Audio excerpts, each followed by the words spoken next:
પાંડુરંગ શાસ્ત્રીના મનને ગમે તેવી ઘટનાઓ છેલ્લા વર્ષમાં ઘટી હતી, એટલે આઠવલે પરિવારમાં ચૈતન્ય આવી ગયું હતું.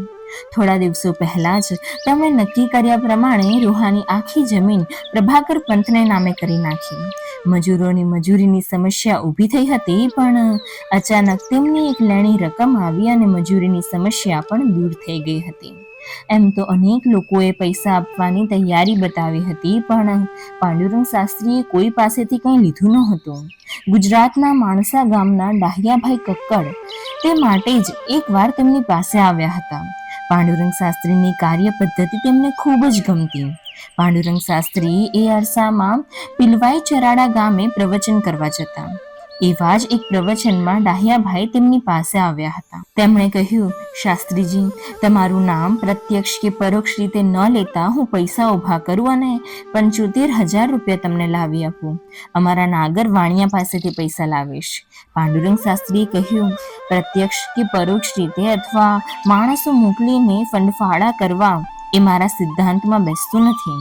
આમ ડાહ્યાભાઈની યોજના સફળ થઈ નહોતી. પછી કોઈએ તેમની સમક્ષ જાહેર ખબરની યોજના માંડી હતી. ન્યુઓન લાઇટની જાહેર ખબર કરવા માટે કોઈએ વિદ્યાપીઠના પ્રવેશ દ્વારની જગ્યા માંગી હતી. તે માટે દર મહિને 2,000 રૂપિયા મળે તેમ હતું, પરંતુ તેનો પણ પાંડુરંગ શાસ્ત્રીએ અસ્વીકાર કર્યો હતો. પોતાના કાર્ય માટે ફંડફાળા કરવા કે કોઈની સામે હાથ પસારવા તેમને જરાય પસંદ નહોતું. કોઈના પણ પ્રભાવ નીચે આવવું નહીં એ તત્વ તો તેમણે નાનપણમાં જ ગ્રહણ કરી લીધું હતું. એ વ્રત ક્યારેય છૂટવાનું નહોતું. તેમની વ્રતનિષ્ઠા જોઈને ક્યારેક કોઈ પૂછતું, કાર્ય હાથમાં લઈએ એટલે પૈસા તો જોઈએ ને, તો પૈસા કેવી રીતે ઊભા કરવા? ત્યારે પાંડુરંગ શાસ્ત્રી કહેતા, કોઈ પણ કાર્ય માટે ધન જરૂરી છે તે સાચું, પણ તેના માટે મેં કેટલાક બંધનો રાખ્યા છે. જે મારા કાર્યમાં જોડાય તેની પાસેથી જ હું ધન સ્વીકારું. મારી પાસે ધન લઈને આવનારને હું એકવાર નહીં પણ અનેક વાર પાછો વાળું અને આ રીતે એને બરાબર પારખી લઉં. ત્યાર પછી પણ જો તે ફરી પાછો આવે તો જ હું તેનું ધન સ્વીકારું, કેમ કે ત્યારે તેના મનમાં માત્ર એક જ વિચાર હોય છે કે પરમાત્માના કાર્યમાં હું પણ સહાયરૂપ થાઉં. ત્યારે તેને તેનો અહંકાર વળગેલો હોતો નથી. તેની વાણીમાં તેની તાલાવેલી દેખાતી હોય છે. તેની પરમાત્મા પ્રત્યેની નિષ્ઠા પ્રતીત થાય છે.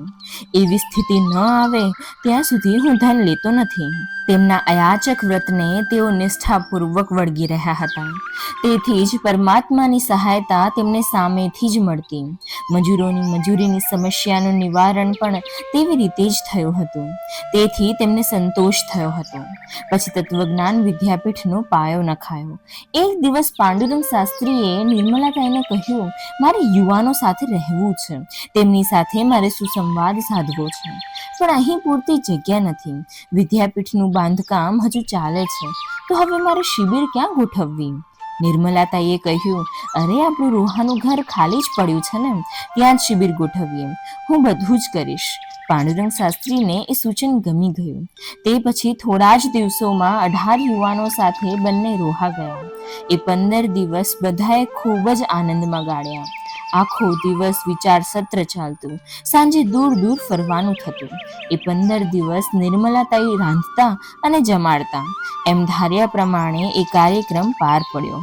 પાંડુરંગ શાસ્ત્રીની ધારણા પ્રમાણે બધી ઘટનાઓ ઘટી જતી હતી. તેમાં પણ એક મણિકાંચન યોગ જોડાઈ આવ્યો હતો. ભારતના ઉપરાષ્ટ્રપતિ ડોક્ટર સર્વપલ્લી રાધાકૃષ્ણન તત્વજ્ઞાન વિદ્યાપીઠનું ઔપચારિક ઉદ્ઘાટન કરવા ખાસ આવી રહ્યા હતા. તેની પાછળનું કારણ પણ તેવું જ ખાસ હતું. બોમ્બે યુનિવર્સિટીના રેક્ટર અને આંતરરાષ્ટ્રીય ખ્યાતિ પ્રાપ્ત અર્થતજજ્ઞ CN વકીલને પાંડુરંગ શાસ્ત્રી પ્રત્યે અતિશય લાગણી હતી. પાંડુરંગ શાસ્ત્રીએ તેમને એક જવાબદારી સોંપી હતી. અમેરિકાના ડોક્ટર કોમ્પટને પાંડુરંગ શાસ્ત્રીને અમેરિકા આવવાનું નિમંત્રણ આપ્યું હતું, પણ પાંડુરંગ શાસ્ત્રીને અમેરિકા જવું નહોતું. આટલા મોટા માણસને પોતાની અનિચ્છાની જાણ કરવાનું કામ તેમને મુશ્કેલ લાગતું હતું. તેથી જ તે જવાબદારી પાંડુરંગ શાસ્ત્રીએ CN વકીલને સોંપી હતી. પાંડુરંગ શાસ્ત્રીને અમે ભારત બહાર ક્યાંય જવા દઈ શકીએ તેમ નથી, એવું જણાવી દેવા તેમણે તેમને કહ્યું હતું. તે પ્રમાણે તેમણે ડોક્ટર કોમ્પટનને જણાવી પણ દીધું હતું. પણ ડોક્ટર કોમ્પટન તેમનો પીછો છોડવા તૈયાર નહોતા. તેમણે ભારતના ઉપરાષ્ટ્રપતિ અને મહાન તત્વવેત્તા ડોક્ટર રાધાકૃષ્ણનો સંપર્ક સાધ્યો અને જણાવ્યું કે તમારા દેશમાં પાંડુરંગ શાસ્ત્રી આઠવલે નામનો એક તીવ્ર બુદ્ધિશાળી યુવાન તત્વજ્ઞ છે. તેને અમે ઘણી આકર્ષક ઓફર આપી છે, પણ તેઓ તે સ્વીકારતા નથી. તેથી આપને વિનંતી કે તે બાબત ધ્યાનમાં લઈને તેમને રાજી કરશો. તેના પ્રત્યુત્તરમાં ડોક્ટર રાધાકૃષ્ણએ તેમને જણાવ્યું, હું પાંડુરંગ શાસ્ત્રીને ઓળખું છું, તેમને રાજી કરવાનો પ્રયત્ન કરીશ. તેઓ આવ્યા એમ જ સમજો.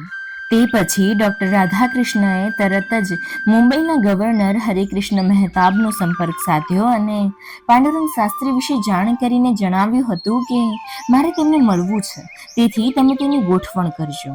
ગવર્નર સાહેબ મુશ્કેલીમાં આવી પડ્યા. તેમણે પાંડુરંગ શાસ્ત્રીની શોધ શરૂ કરી, પણ તરત સફળતા મળી નહીં. છેવટે એક ગુજરાતી વેપારીએ તેમને પાંડુરંગ શાસ્ત્રીનું ઠામ ઠેકાણું કહ્યું.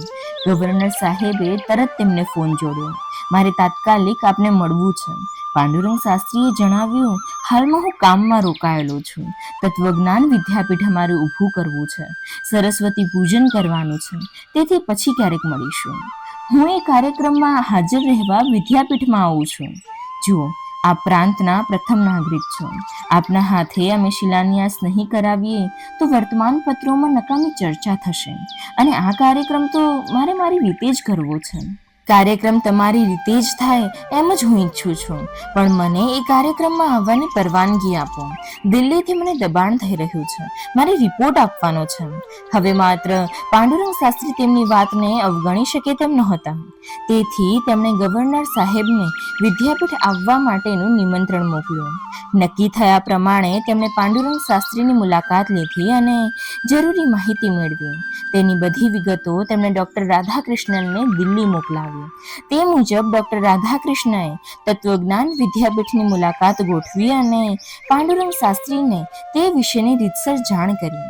એક ઉચ્ચ પદે બિરાજમાન વ્યક્તિ અને પ્રતિષ્ઠિત તત્વજ્ઞાની સ્વેચ્છાએ આવી રહ્યા છે એ જાણીને પાંડુરંગ શાસ્ત્રીને અતિશય આનંદ થયો. ઉપરાષ્ટ્રપતિના હસ્તે વિદ્યાપીઠનું ઔપચારિક ઉદ્ઘાટન કરાવીએ તો તે યોગ્ય જ થશે એમ પાંડુરંગ શાસ્ત્રીને લાગ્યું. તેમણે ડોક્ટર રાધાકૃષ્ણને તરત જ રીતસર નિમંત્રણ મોકલાવ્યું. ડોક્ટર રાધાકૃષ્ણએ તે નિમંત્રણ સ્વીકાર્યું. આમ તો 1956ના જૂન મહિનાથી જ વિદ્યાપીઠનું કામકાજ શરૂ થઈ ગયું હતું અને હવે 1957ના માર્ચમાં તેનું ઔપચારિક ઉદ્ઘાટન થવાનું હતું.